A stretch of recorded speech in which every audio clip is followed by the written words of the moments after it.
case have a way out. Then, under retooling and renovating district administration block, the Savannah Yatikolako, after procuring furniture and fixtures, provided 4 table chairs, the younger person from Sominako boardroom health, table and 2 months. Then, still particularly urban resilience and environment and social management, for contracting a consultant open 30 kilometer Kasala says wetland system. In the Gela Tuyambako Okulava Antino, which is environmental wise, how are we performing with the 2025 data, very planning and in case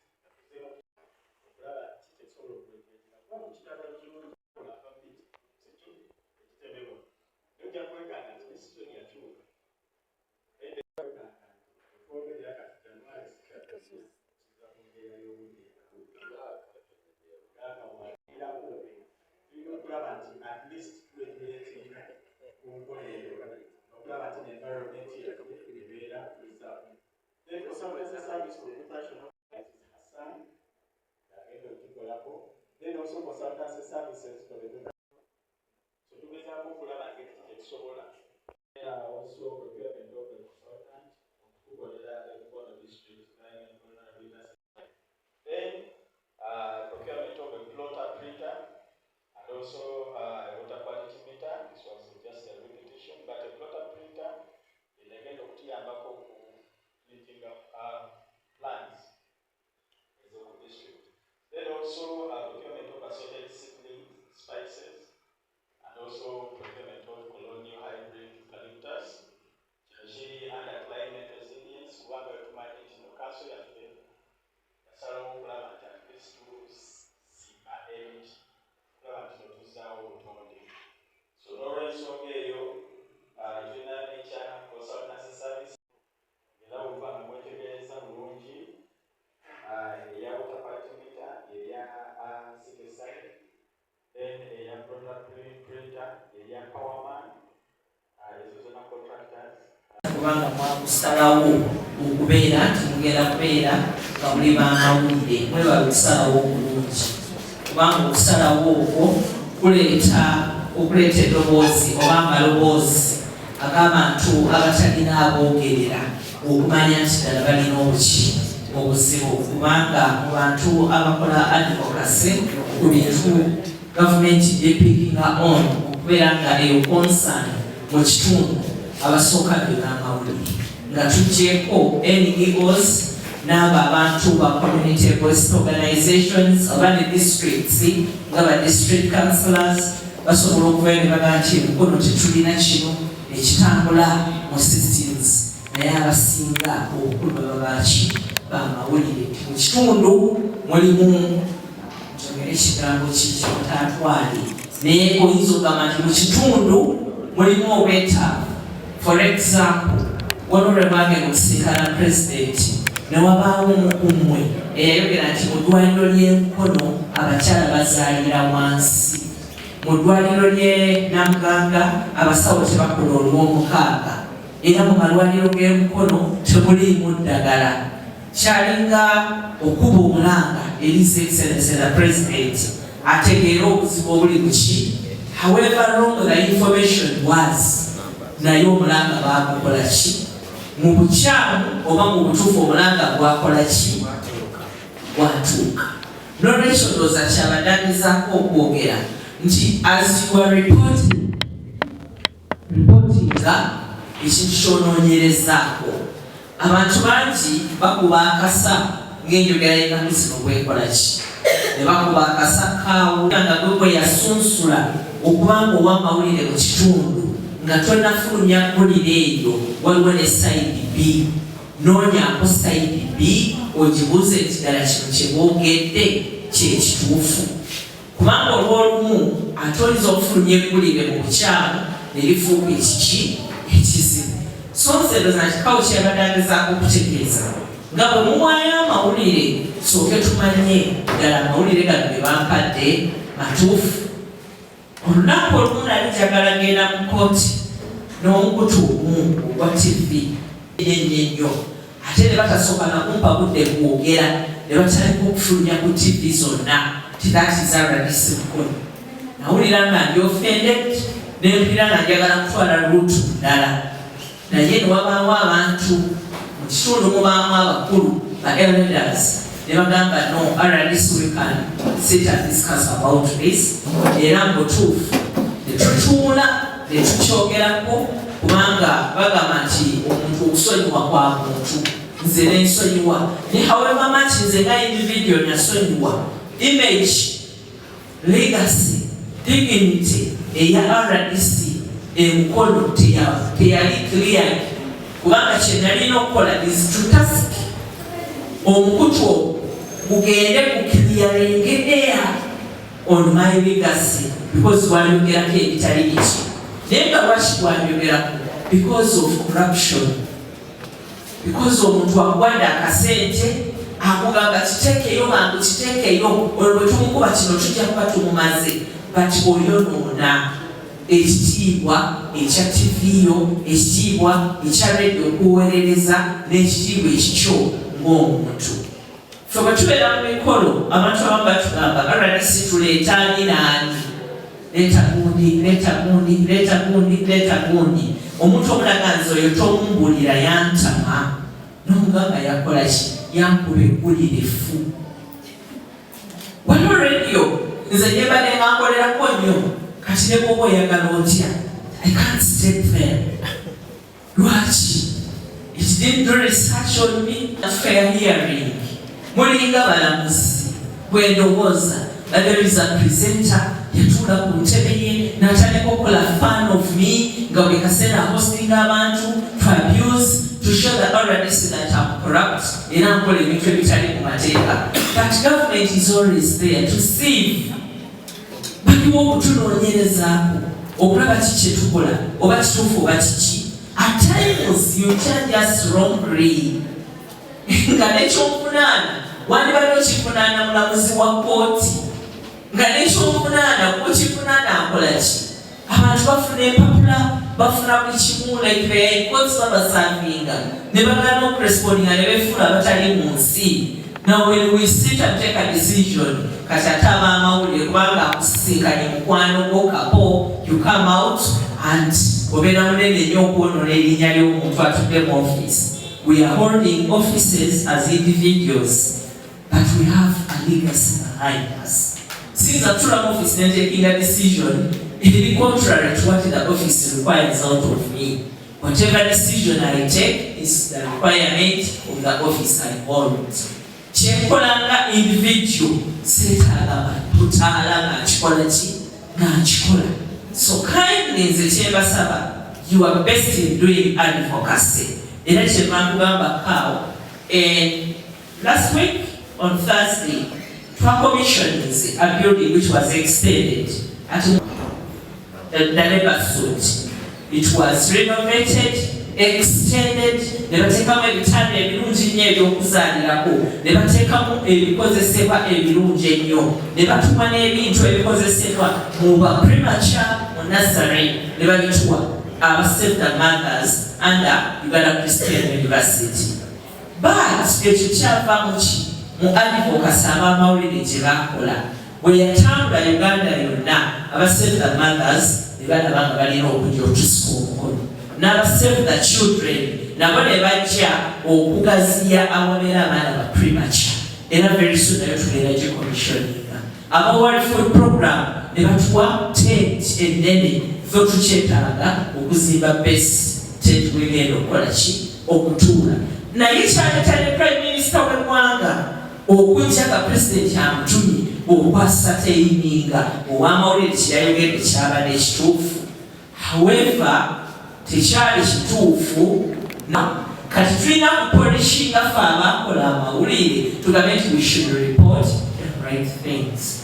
Ogamba nti kubanga the statement was Oweekitiibwa President olinga atalina ba RDC Mukono, olinga atalina ba RDC Mukono. That was too much. It wasn't needed. Because the president akimanyi alina DC, alina ba deputy, alina ne ba assistant y'emikono. 6 of them. You get it? Akimanyi alina this and the whistles in all sub-counties. And at time, don't say Mubanga. Why don't you look at what those people are doing? Why don't you look at it? At one time, nakkiriza rally yamukwano wange najja netumuwa revenue, but whoever was from Karachi ngakola roadside business tulina suuti tuntaawo. Even someone who was saying the prayers because abasiramu basaba emirundi 5 asuli yali akisalira ku venue bamuyisaamu eggaali essaawa engato and the phone fee yali atadde wabbali. Someone came and took prayer. Can we run out of the facts? Eggaali efuuse kintu buli muntu eyesimbyewo gaali alina threat natalina threat gaali, because we cannot pay them obeenunyezensasula. Now at times you are saying policing ekambuwala because balabye omukazi asikibwako akasawo. Mulaba policing ekambuwala because tulabye abaana abayingira supermarket abatoola y'ebitali byabwe. Lwaki tumanalize in the training centers, in the business centers, in the markets? Because twagala omuntu yavune waka ne looni ye asigale ng'akola business ze. Lwaki tukugamba twayisa procession mu kibuga? Because along the highway waliwo abagenda for Caesar, waliwo emergencies, waliwo abafuluma ensi nga yetali ku politics wammwe. Alina bw'ayagala okusinkana is on appointment with the doctor. Mwemanyi abaana bamwe basomye tebalaba nabwayo extra 30 minutes ku balwadde. Online time yo bwetuuka nga tonatuuka nga bakusazaamu. Naye kakati ffe tukuba kadodi tuli ku highway. Tukuba kadodi n'ambulance terina weyita, and you are criticizing the heads of security for denying the processions on the highways. But as you politic, there are people doing other businesses. Yes, I'm not supporting whatever is done, but some of these things tutulena babikola tubabuzi. Abana barabanga bikola paid. If you might do analysis, kutunulira owa police asasula sente muka. Akugambye yitawana, ogambye okuyitawo. Ofuderi negatives zo okubo wa police with a gun in a uniform Joel Msola. I remember well, was it 1980? Tata wange yali awagira DP nga bagamba egumire DP. By then temukasala ne muteekamu bwaralisi yakoze ekyo, because you are also fond of doing that. Naye batereka batugalidde mu nju nga we were not, kubanga twali nga tata byayimba nga naffe tubiyimba. Maama nagamba mbagalira mu nju era siwulira yabireekaana. Mwana okulonda kwalingo ne kugenda engeri gye kagenda, abaani bayimba era tebatuula mu ntebe, era eyatuula mu ntebe yaliwo, era ensejja teyatuuka. Teyatuuka nenze mu butono bwange by then nalabanga waliwo ekyali kirina okubeera wethobinyenda era tenyakwatako because I was young nali sibitegeera nnyo kigenda wala naye siteyakyuka. We've all the time seen this. Abantu bamotivatinga abantu era kino era mujja kiraba era kiki. Poor people lose their lives. Poor women suffer with their children in abandi bakozeeki babasi. Poor men suffer with their children ng'abakyala bali badde. Abaana basafaringa kati balina ba parents because tuteekamu amaanyi mangi. Naye amaanyi ge tuteekamu, can we try to do something developmental? If at all twetadde ekifo kimu we are having 11 people. You think all the 11 are needed? Bonna banatuula mu ntebe. Lwaki tuwabudde bantu batubuulire ebitugasa okusinga okukuba obukubi obudodi, okudukanga ensenene, okuyisa ebivvulu. Yes, I've never done it. Naye kituufu bakwano, kituufu. As we are reporting, njagalayo omuntu alipotinga ku PPM and the successful stories of the PPM amongst the media. Organic, we thank the NRM government and the president for issuing billions of money in the country Uganda. Times the parishes we have in the country, each parish has this amount of money. The government has dished this in the community. And the changes that we've seen under PPM program are so and so and so. Ono yalipega tacha beginga. Ono yalinga mwana ne babuli kumachaka saba kameza tacha kamwana. Ono yalinga afusa no babuli kanaku tacha wapanga is now having a living. Through the PPM, media yagetegeza reporting kubibyoka. Kalunga. Are we supposed, because he has said, oh no, yes, I understand amawulire, but is it how we are trained? I think at times people need to get to the positive side of the story.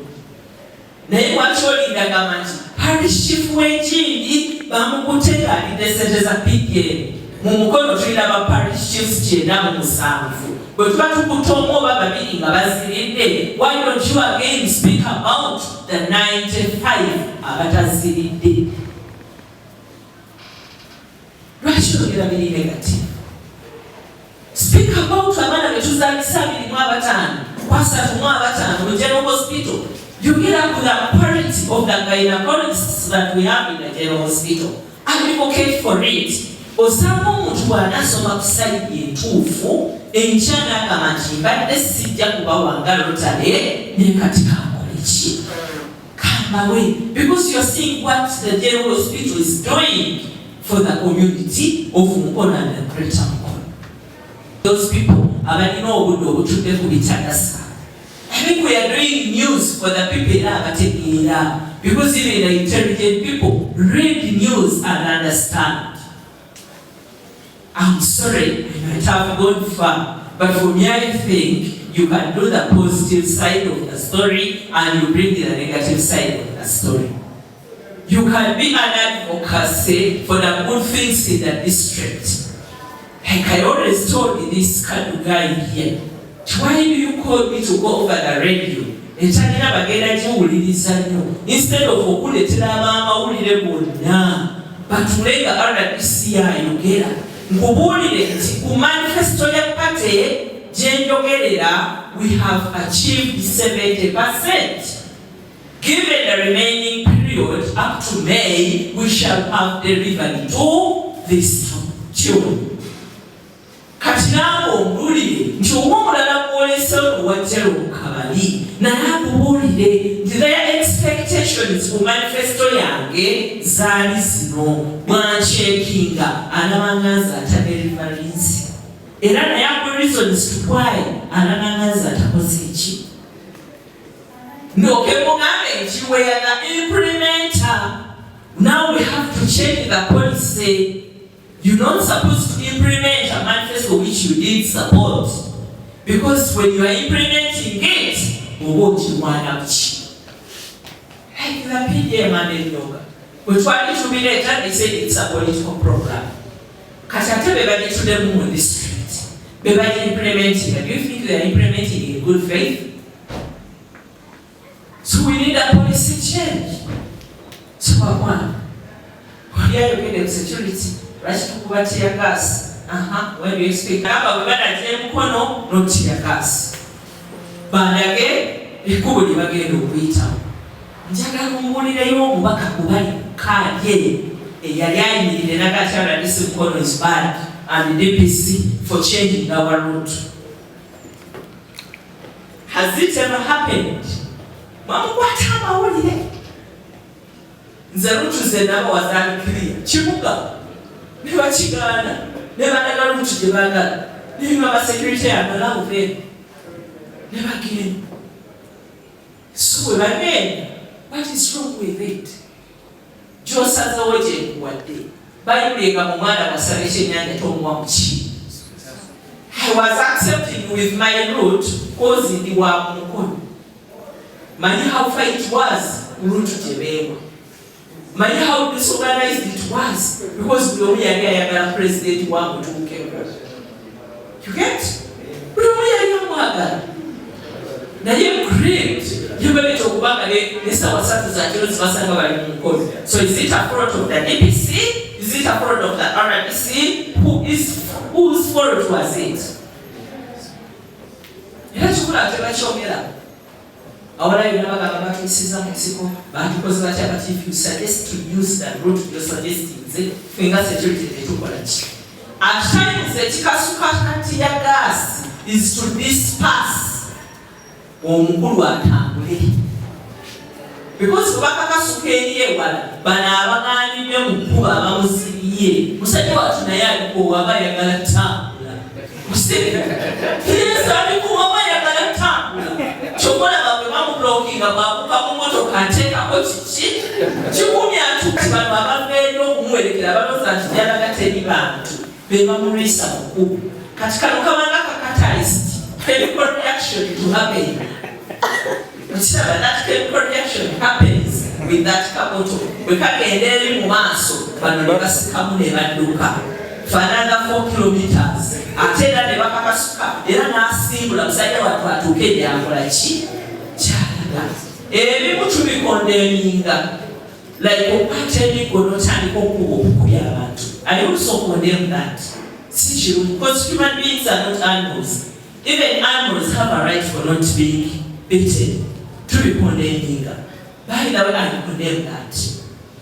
Naye kano kakatalist ka chemical reaction mukalekeko kahappeninge abantu basobole okuva mu kkubo n'abagala okukozesa amakubo amalala nabo bakole ki batambula. And you've seen it working.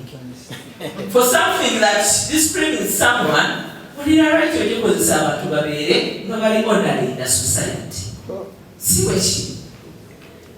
Bwe kiri. Bwe temwagala kukkiriza bituufu. And you are going to dwell on that. Mukasale bulungi, but I've said it is a chemical reaction to speed the process. Ey'okutambula omukulu atuuke gyakola ki gyalaga kubanga bamumulemeseza n'okukola rally because mumusiridde ki kubo batata. So what else do you want me to speak about?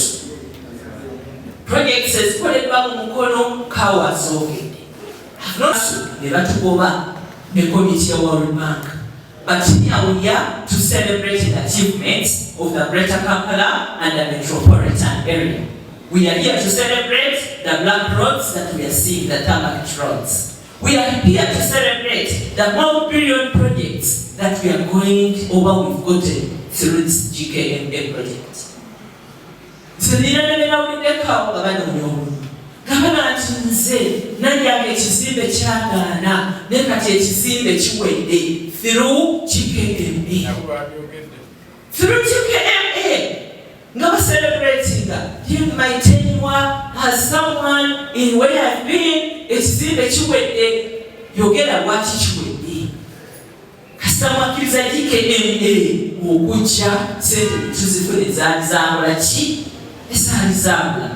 Tetufunye ekitoka even bule entendere mpata nakyo ne tukifuna of recent twagadde project bilioni 3 mu bbiri eyo just ya contractor China Railway number 5 twagigabye naye kuliko ate abakola ki abakola environment ate kuliko abagenda okukola social whatever engagement kulaba nga ebitundu abantu tebababba amasabu gasigalayo sindika waki abantu abo tebagala bakazi n'abantu ebyo byonna tubitunuulira. Emiti gy'obuuzizza lwaki musimba kalituusi na pine. It is our role as everyone in this country okugamba nti pine ne kalituusi tebigemusa ttaka. Today we indigenous trees like ebifule emisizi ate NFA girina walina manve. Let's advocate for that. I was working in the Bukit region. Naye okuyita Mora, Bukede ya Mora, kuliko fruit tree n'abaana bava ku ssomero. So it can be an advocacy through you the media guys. Okulaba nga buli project kawo tetusimba kalitunzi, tusimba miti gya miyembe egiwanvuwa obutali buno obuyembe obuki obumpi obutalina shame. So it is a very good idea. Ne tekyetaaga kaawo yekka, tekyetaaga innocent, kyetaaga ffenna. It is everyone's responsibility. Abantu basoma omusaala oba bafuna mutono kye bava babba, naye abali mu ministries ennene ababba be basinga ofuna omusaala omutono. So obubi is a habit. At times abantu bagayuka mu mabeere ne bayemuka obumpi. Naye kye tulina okukola is to sensitize the masses. When you go there in a meeting ey'ekyalo, Dapton, fuuka omugezi w'ekyalo kostu. Buulira abantu nti nawulira Radisi ne Kawo nga bagamba nti omusulo guno guyita mu system ya IRAS.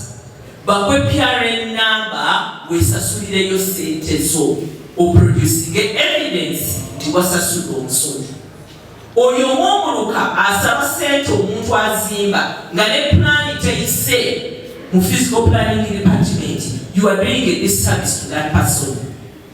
Kubanga ate abafiiridwa ebintu byabwe. So what is our role as media? You a teacher in brief. And I'm seeing all ethics of a teaching profession the same as the ethics of your communication way.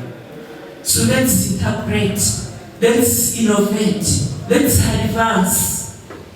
Government ebatamye, but it's the government that is in place. Zera kuwela bunyi kimoga akutamye lumunda akutamye akawunga ukamutamye n'etooke ligula emitwalo mukaaga. If you have capacity of buying a token emitwalo mukaaga, you buy. If you don't have capacity, don't sleep hungry because potential is there. Ntegere kesi. Zewe nali nsoma, nali njagala nnyo okusomera Namagunga. But I didn't get chance. Era bwe nali nkula, I wanted to be a lawyer. I didn't get chance. It was either to do education or to start war. Because n'obumbe natata yalabanga yalyanyamu obuyambi. People listen to me. There are people who are saying it's a soma. Nali nasoma because I was a teacher by profession.